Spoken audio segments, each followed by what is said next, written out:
now. They'll take their time. But at the right time, just as sure as you're standing here, sorry we couldn't give you seats, there's too many people, sorry about that. But just as, just like you're standing here, the Democrats are going to sue. So how can you be running with a cloud over your head? Now, Hillary's running with a cloud over her head, too. It's called, you know what the cloud is, right? He says it's called indictment.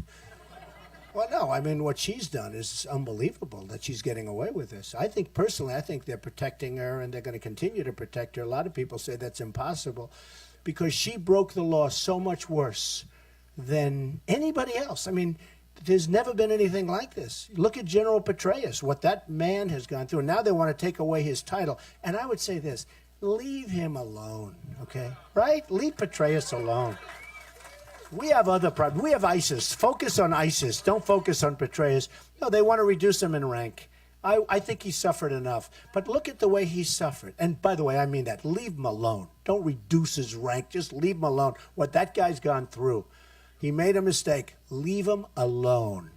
But what he's gone through and what others have gone through, and Hillary is just looking like she's sailing in. Now, she might not win of her own volition. I don't know. She's not doing very well. But on the assumption she won, I don't know how you can run for president. But she has a different kind of a problem. But he's got a problem of uncertainty. You just don't know. I mean, you just don't know. So let's see what happens with Cruz. But it's very hard to let somebody go through a whole long process, and at the end of the process, should he win, they're going to be suing him, just like he's already being sued. And the fact is, he was born in Canada, and he was a Canadian citizen. I mean, that's big stuff. And you're talking about 15 months ago. He was actually a Canadian citizen. If you think about this, he was a Canadian citizen while he was a United States senator. He was a joint citizen of the United States and Canada. But how do you do that? And he said he didn't know about it, which is interesting. He didn't know about it. So I don't think you can have a situation where, gee, I didn't know about it. Then in his papers, his financial applications, it's a very, very strict, he didn't put in a couple of minor things. He said he was going to sell assets to run for the Senate and all of this. Well, that's not what he did. He borrowed money from Goldman Sachs and he borrowed money from Citibank. So it came out a week ago, a little while ago, that he borrowed money from Goldman Sachs, but nobody knew about Citibank. Then it came out that he borrowed money. He never put it in his personal financial disclosure form.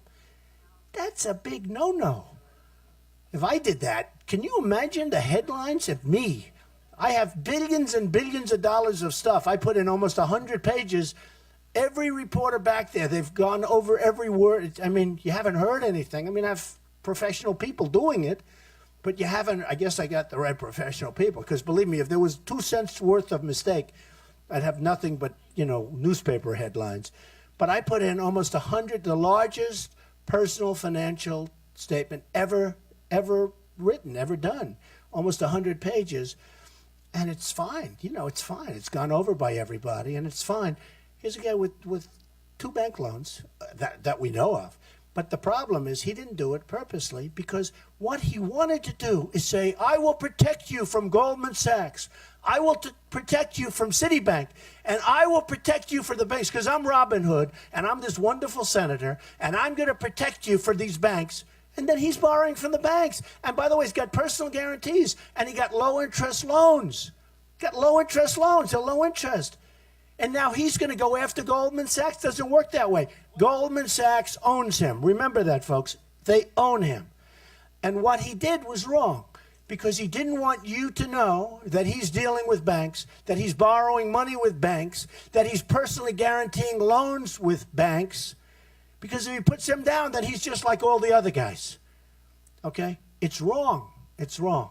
It's really wrong. And you can say what you want, but it's absolutely wrong.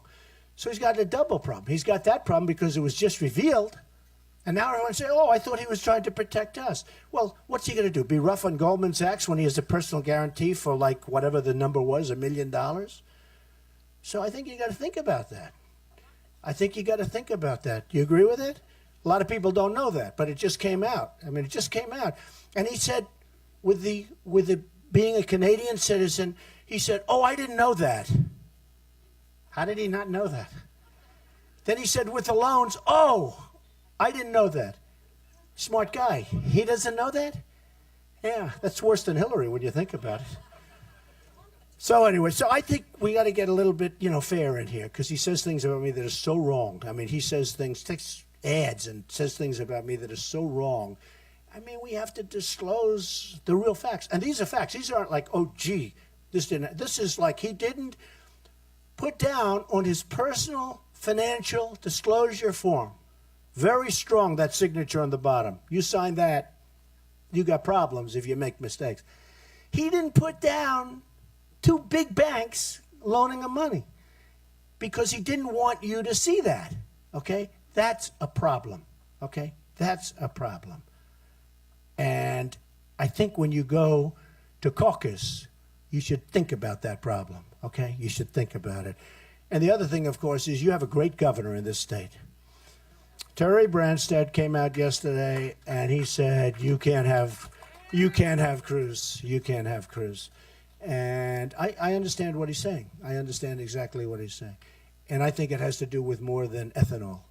I think it has to do with maybe other things too. It was a strong statement. You have a great governor. He's the longest serving governor in the history of the United States as of a couple of months ago. And when I was with him, I really like him. I think he's smart and he's amazing and he loves the people of Iowa. I really like him. And he says he's not endorsing anybody, and I think that's great. But for him to come out with that statement, that was a big statement to come out with yesterday. Yesterday was a double. You had that statement, and you had Sarah Palin. That was a good day for Trump. But the governor's doing the right thing. He's a governor that's going to do the right thing. A lot of people do everything for politics. He doesn't do it for politics. He's beyond it.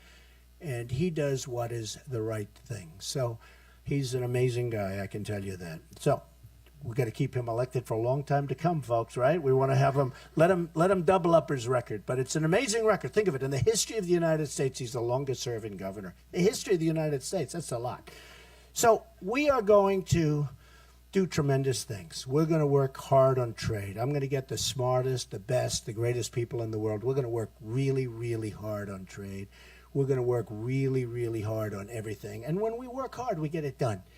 We're going to get the best people. We're going to make the best deals. I joke sometimes, we're going to win, and we're going to win again and again and again. And you're going to be begging me, please, Mr. Trump, please, President Trump, no more victories. We can't take any more victories. We can't take any more victories. Please, let's lose a couple of times. Please, I'll say, no, we're never going to lose. We're going to make America great again. And everyone goes crazy. We have fun with it. We have fun with it, but we are. We're going to win so much. We're going to win so much. We're going to get rid of Obamacare, and we're going to put something that's so much better. We're going to repeal it. We're going to replace it. We're going to I tell you what, there are so many better things that are out there, but your premiums are going up. You see what's happening, 25, 35, 45%. Your deductible is through the roof. You almost have to be dead to try and collect any of the deductible. That's become so high that, frankly, unless you need massive major surgery, you're out of business. It's ridiculous what's going on. And it's going to die in 17 anyway. They say by 17 it's going to be dead because the wrong people are, in terms of the people with the money aren't signing up. It's people without, and it's just not, it just can't carry itself, and it's just a disaster. It's a basic disaster, so that's going to be gone. We are going to do so great with our military. We're going to make our military so big and so strong and so powerful. And by the way, that's so much less expensive than what we're doing now. Nobody's going to mess with us. Nobody. Nobody's going to mess with us. We're going to take care of our vets, and we're going to take care of them properly. Illegal immigrants are treated better in many cases than our vets. Our vets are treated horribly. They wait 6 days in a reception room before they can get care. We're going to take care of our vets, and a lot of that's management. It's not even the money. They pour money into it, but, the corruption in the Veterans Administration is legendary and massive. You see what's going on in Arizona and other places. It's absolutely disgraceful. One other thing that I think is important, and in Iowa in particular, for whatever reason they love this, I'm self-funding my own campaign, okay? I'm not having guys come up and give me millions and millions of dollars, and one guy wants insurance, and one guy wants something else, and one guy, he's in such and such a business, oil or gas or this or that. And, I'm self-funding, and I'll tell you what, I have turned down so much money that I actually feel foolish in many regards. You know, my whole life has been to take, right? Take. I was greedy. I take. Now I'm going to be greedy for the United States. I'm going to take for the United States. I'm going to be greedy for our country. I'm going to take. We're not going to be the stupid people anymore. We're going to be the really smart people, and we're going to bring it back. You know, we owe $19 trillion. $19 trillion. That's rapidly going up to 21 because of the ridiculous budget. You see the budget that was passed 2 weeks ago? We're funding everything. We're funding Obamacare. We're funding the Syrians coming in, which, by the way, not going to happen. That's not going to happen. The Syrians, not going to. We don't know who they are. We don't know who they are. We don't know where they come from. Some are ISIS, I think. I think it's going to be ISIS. You know, 3-4 weeks ago, I wouldn't have said that. But now, if you look at what's happening with Denmark and Norway, if you look at what's happening with Germany, I mean, take a look at Germany. What a disaster that is. And I was on Time Magazine. By the way, get this week's Time Magazine. It's great. I'm on the cover. I like this week better than the last time. But this week's Time Magazine story is amazing. It tells you about the campaign, what's happened. It's amazing. And it's been an incredible story. But if you look at what's happening with the migration, and we're taking in people, we have no idea who they are. And law enforcement, I've spoken to many of them. I've watched them. I've read about it so much. And they say there's no way of saying where these people are from, what they represent, who they represent. This could be the greatest Trojan horse in history. This could be the real deal Trojan horse. And we want to take thousands and thousands, and don't believe the 10,000 number. You know, even in the debate, the previous debate, they talked about 65,000 people, okay? And you don't believe the numbers. They want to bring in tremendous. And you know, very sadly, if they're Christian, they don't come in, okay? If they're Christian, they don't come in. And before this whole mess, if you were in Syria 2, 3, 4 years ago, one of the top experts told me this on borders and on the military. I mean, this is a real guy that really understands what's going on. He said, you know, Mr. Trump, first time I heard it, he said, if you're from Syria and if you're Muslim, it's very easy to come into the United States, one of the easier places. But if you're from Syria and if you're Christian, it's almost impossible to come into the United States. One of the hardest things to do. I never forgot it. That was 3 years ago, he told me, 3.5 years ago. I never forgot what he said. Because Christianity is under siege, folks. Whether you want to hear it or not, it's under siege. And we've got to reverse it. But if you were from Syria 3 years ago, 4 years ago, 3.5 years ago, you wanted to come into this country, if you were Christian, one of the hardest places on earth to come into the United States was a Syrian who happened to be Christian. Something wrong. And they're the ones that really needed the protection more than anybody else. It's all going to change. It's all going to change. We're going to use our heads. We're going to be fair. We're going to deal from the heart. We're going to deal from the brain. And we're going to make America great again. And I'm telling you, so important is on February 1st, you have to get out there and you have to show our stuff, because otherwise you've wasted your time. I've wasted my time. I won't even say wasted money. It's a lot of money. Who cares? I don't care about the money. I've wasted a lot of time, a lot of energy, a lot of effort. We have to do this for the good of the country, because we can turn our country around. And I always say, make America great again. And lately I've been adding, because I've seen the people, they're incredible people.